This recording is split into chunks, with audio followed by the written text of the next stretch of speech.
તો તરફ પાટણ શહેરમાં સામાન્ય વરસાદમાં જ પાણી ભરાઈ ગયું। શહેરમાં પ્રવેશ કરતા પ્રથમ રેલવે નાળામાં પાણી ભરાયું। સામાન્ય વરસાદમાં જ નાળું પાણીમાં ગરકાવ થઈ ગયું। રેલવે નાળામાં પાણી ભરાઈ જતા વાહન ચાલકોને હાલાકીનો સામનો કરવો પડી રહ્યો છે। નાળામાં પાણી ભરાઈ જતા લોકો 3 કિલોમીટર ફરી જવા માટે મજબૂર બન્યા છે। તો પાટણના આ દ્રશ્યો છે કે જ્યાં રેલવે નાળામાં વરસાદી પાણી ભરાઈ ગયા, જેના કારણે વાહનો ખોટકાઈ રહ્યા છે।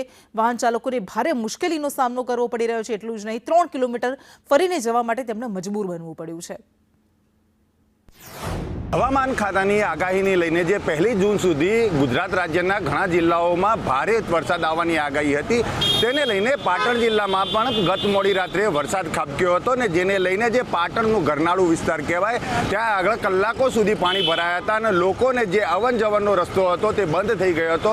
સ્વાભાવિક રીતે આપ મારી પાછળ દ્રશ્યો જોઈ રહ્યા છો કે જે પાટણ નગરપાલિકાની પ્રી મોન્સૂન પ્લાનની વાત કરવામાં આવે તો સદંતર રીતે નિષ્ફળ ગઈ છે, કારણ કે જ્યારે કમોસમી વરસાદના માત્ર 1 કલાકના વરસાદમાં જો અહીંયા કલાકો સુધી પાણી ભરાઈ રહેતા હોય તો આવનારા સમયના અંદર જે ચોમાસું જે 16 કલાકે ખીલવાનું છે તેવી અત્યારે હવામાન વિભાગની આગાહી પણ કરી દેવામાં આવી છે। ત્યારે તેની પરિસ્થિતિ શું થશે તે પણ જોવાનું રહ્યું। સ્વાભાવિક રીતે હજી અત્યારે 8 થી 10 કલાક સુધી ગરનાળાના અંદર પાણી ભરાઈ ગયા હતા ને આપ બીજી બાજુ પણ દ્રશ્યો જોઈ શકો છો કે આ એ જ ગટરના ઢાંકણા છે કે જેને ખોલીને અત્યારે રાહદારીઓ માટે રસ્તો ખુલ્લો કરી દેવામાં આવ્યો છે।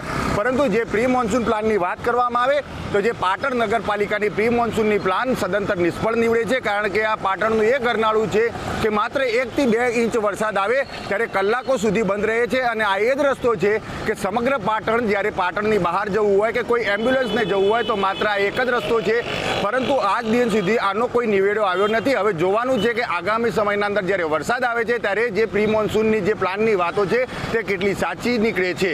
યશવંત પટેલ, સંદેશ ન્યૂઝ, પાટણ।